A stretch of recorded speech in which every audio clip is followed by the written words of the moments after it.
Iremos hoje aprender como poderemos estudar a continuidade de uma função de n variáveis num determinado ponto do seu domínio. Após o estudo de existência de limite, o conceito que se segue é o de continuidade.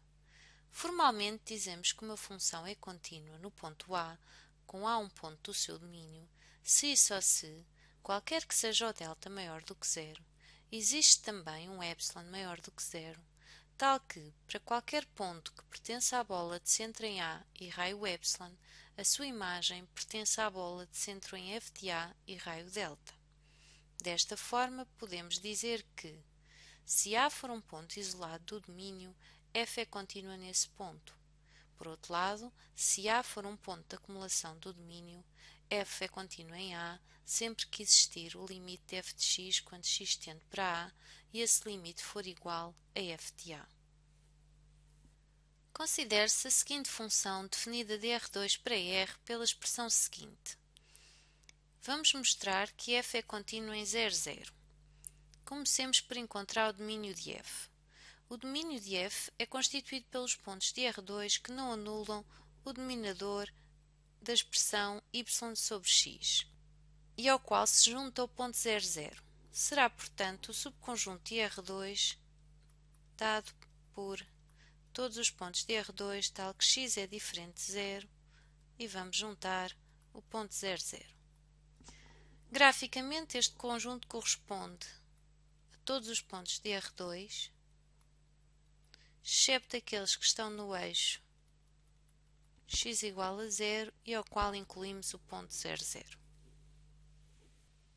Como podemos verificar, o ponto 0, 0 é ponto de acumulação do domínio.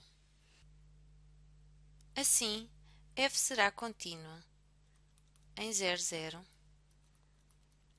se e só se, qualquer que seja o delta maior do que 0, existir também um epsilon maior do que 0, tal que, se xy pertencer à bola de centro em 0, 0 e raio epsilon, então a sua imagem pertencerá à bola de centro em f de 0, 0 e raio delta. Como o f de 0, 0 é 0 e a função é uma função escalar, podemos substituir este segundo membro da implicação apenas por módulo de f de xy menor do que delta. A estratégia é sempre a mesma.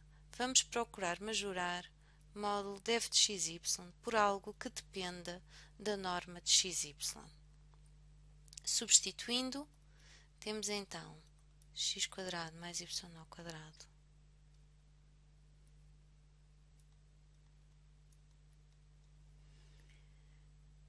A primeira parcela deste produto corresponde à norma de xy ao quadrado.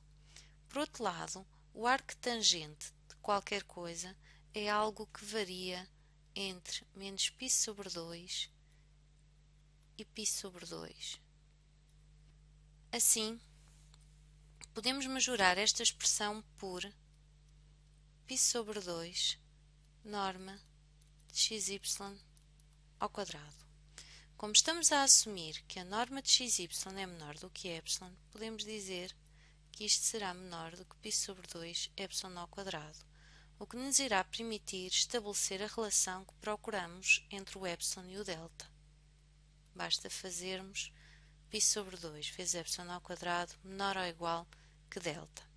Podemos então concluir que, qualquer que seja o delta maior do que 0, existe um epsilon, também ele maior do que 0, menor ou igual a raiz quadrada de 2 sobre π delta, tal que, se a norma de xy for menor do que epsilon, o módulo de f de xy será menor do que delta. Traduzindo, podemos dizer que a nossa função f é contínua no ponto 0, 0. E se f for uma função vetorial, será que é diferente? Considere-se G uma função vetorial de R2 para R2 e definida pela expressão seguinte.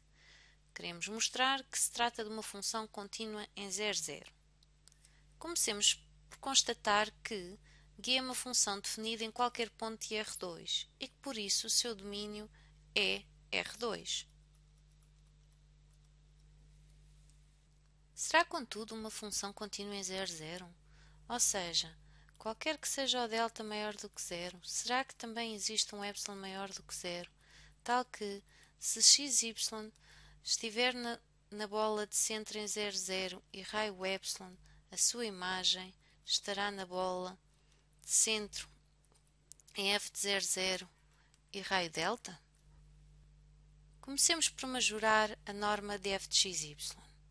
Norma de f de xy, como neste caso a função f é uma função vetorial, corresponde à norma do vetor cuja primeira coordenada é x² mais y² e a segunda é a função racional x² y² sobre x² mais y². Estamos a utilizar a norma euclidiana e por isso esta norma é igual à raiz quadrada da soma dos quadrados das suas componentes. Como as duas parcelas desta soma são não negativas, podemos majorar a raiz da soma pela soma das raízes. Assim, vamos obter na primeira parcela desta soma precisamente a norma de xy ao quadrado. Na segunda, vamos obter x² vezes y² sobre x² mais y². Ora, podemos majorar quer x² quer y² por x² mais y². Assim, ficamos apenas com duas vezes a norma de xy ao quadrado. Mais uma vez, como o limite é para o ponto 0, 0, estamos a assumir que a norma de xy é menor do que epsilon, ficando então esta expressão menor do que duas vezes o epsilon ao quadrado. Desta forma, podemos estabelecer a relação entre o epsilon e o delta que tanto procuramos. Basta considerarmos que o delta é maior ou igual que duas vezes o epsilon ao quadrado. Logo, qualquer que seja o delta maior do que 0, existe epsilon entre 0 e raiz de delta sobre 2, tal que, se xy estiver na bola de centro em 0, 0 e raio epsilon, então a sua imagem estará na bola de centro em f de 0, 0 e raio delta. Ou seja, é o mesmo que dizermos que a função é contínua em 0, 0. Há, contudo, um resultado que nos pode ser bastante útil quando estudamos a continuidade de funções vetoriais, que é o seguinte. Uma função vetorial de Rn em Rm é contínua no ponto A pertencente ao seu domínio se e só se as suas funções coordenadas forem contínuas, todas elas, nesse ponto. Desta forma, para provarmos a continuidade no ponto 0, 0 da função vetorial do exemplo anterior, podíamos fazê-lo estudando a continuidade de cada uma das suas componentes nesse ponto. A primeira componente tem como expressão x² mais y², o que corresponde a uma função polinomial. Desta forma, podemos dizer que se trata de uma função contínua em todos os pontos do seu domínio e, em particular, no ponto 0, 0. A segunda componente está representada por uma função racional para qualquer ponto de R2 excepto 0, 0 e vale 0 no ponto 0, 0. Portanto, para provarmos que se trata de uma função contínua em 0, 0, teremos que, para qualquer delta maior do que 0, encontrar epsilon, também ele maior do que 0, tal que, se xy pertencer à bola de centro em 0, 0 e raio epsilon, a sua imagem, através desta componente, pertence à bola de centro em 0 e raio delta. Como G2 é uma função escalar, podemos substituir o segundo membro desta implicação apenas por módulo de G2 de xy menor do que delta. Procurando majorar módulo de G2 de xy por algo que dependa da norma de xy, começamos por substituir.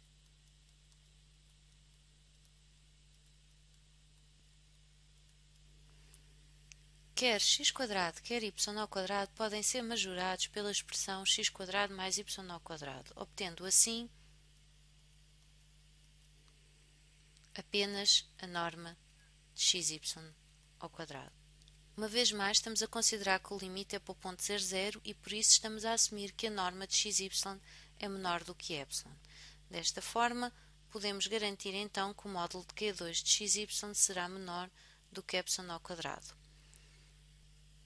A partir daqui, podemos estabelecer a relação que tanto procuramos entre o epsilon e o delta. Basta considerarmos que o delta é maior ou igual que ε².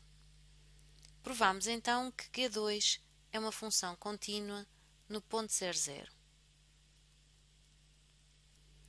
Pelo resultado anterior, sendo Q1 e Q2 duas funções escalares contínuas no ponto 0, 0, a função g, função vetorial cujas componentes são G1 e G2, também é uma função contínua em 0, 0. Mas podem vocês perguntar, o que é que ganhamos com este resultado? A resposta é: deixamos de ter que calcular a norma de um vetor e assim ter que utilizar a raiz quadrada e consideramos apenas o valor absoluto de um escalar. Na maioria das situações, os cálculos envolvidos, se fizermos por esta forma, são consideravelmente mais fáceis. Diz-se que f de Rn em Rm é prolongável por continuidade a um ponto que não pertence ao do seu domínio se e só se esse ponto for ponto de acumulação do domínio e existir limite da função nesse ponto. Vejamos um exemplo. Será f de x, y, função de R2 para R, definida pela expressão x² vezes y vezes o arco tangente de 1 sobre x, prolongável por continuidade a R2? Vamos em primeiro lugar encontrar o domínio de f. f está definido em todos os pontos de R2 que não anulem o denominador da expressão 1 sobre x. Assim, o domínio de f é o conjunto. Para que f seja prolongável por continuidade a um ponto da forma 0a com a pertencente a R, é preciso que a função admita limite nesse ponto. Vejamos. x² vezes y tende para 0 quando o xy tende para o ponto 0a com a qualquer número real. A função arctangente é uma função que está limitada entre menos π sobre 2 e π sobre 2. Portanto, podemos dizer que o produto do infinitésimo por uma função limitada é também um infinitésimo, concluindo assim que o limite para qualquer ponto da forma 0a com a pertencente a R é 0, sendo por isso esta função prolongável a qualquer ponto que esteja em cima da reta x igual a 0. Sendo esse prolongamento dado pela expressão que define f de xy nos pontos do seu domínio e 0 nos pontos da forma 0a. É este então o prolongamento da função f pequenina a todos os pontos de R2. Deixo-vos os seguintes dois exercícios como desafio.